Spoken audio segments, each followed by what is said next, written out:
Hi, I'm David Adams. I am your instructor for the Project Management course.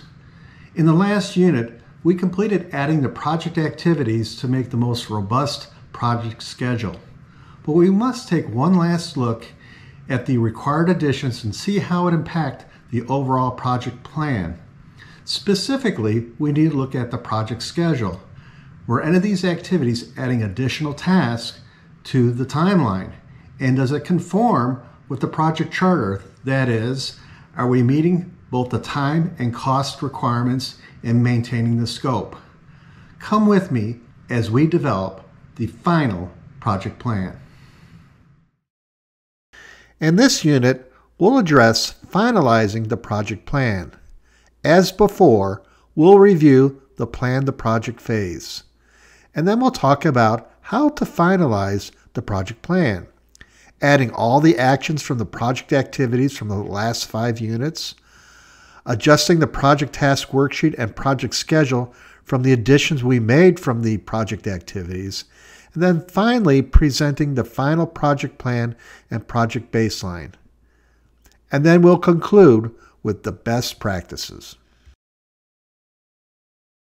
As we complete this unit, we'll deliver the final project plan and a project baseline, and we'll compare that with the project charter to make sure we're aligned.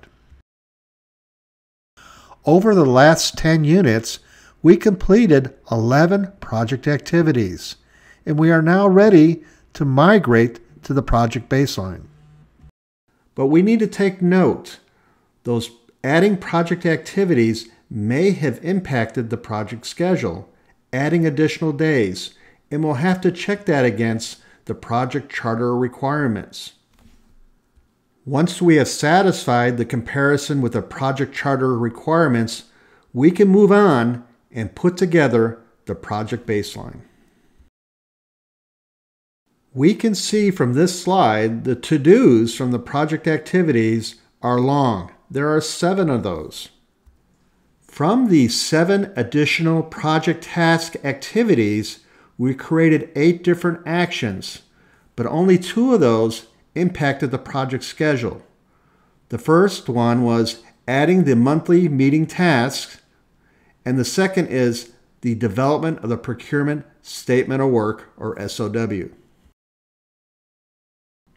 So now we'll modify our original project task worksheet, version 1, where we'll add lines 15 through 24, the monthly meetings, and line 25, the procurement statement of work. And you can see here we identified 1 day each for the monthly meetings done by project management, and the procurement statement of work for 1 week in parallel with some other activities done by the business group. The method to modify a project schedule is detailed in Unit 5. So in this lecture, I'm not necessarily going over how to do the monthly meeting additions, but you can see the results from this chart. I picked the first available date, beginning of the month, typically a Monday, and added those as subtasks for the overall deliverable of monthly meetings. Likewise, you can see I added an additional horizontal green taskbar for Add Procurement Statement of Work after Task 10, and it's color-coded green to indicate the addition. You can now see in this slide the modified revised project schedule for the Bolt Delivery App project. You can see I collapsed the project milestone bar to hide the individual task for this presentation. And most importantly to note is in the first line, the project timeline has not changed. The start date is September 1st, 2022, and the end date is June 26, 2023. And as required, we have to do the final check to compare the project schedule with the project charter. In all the situations for deliverables, timeline, and cost, they're all included in budget, on time. All the required actions are completed. The project manager still needs to take care of the fast track options that we did to shorten the timeline in the first round. And those horizontal bars are indicated with an orange color. Now that we satisfied all the requirements and we have a robust project plan, we can create a baseline in the Gantt project software. On the right side of the screen, you can click on Baselines. Then for the pop-up window, click on Add and type in Baseline for the title, and then click OK. And that's it. You have now saved a project baseline.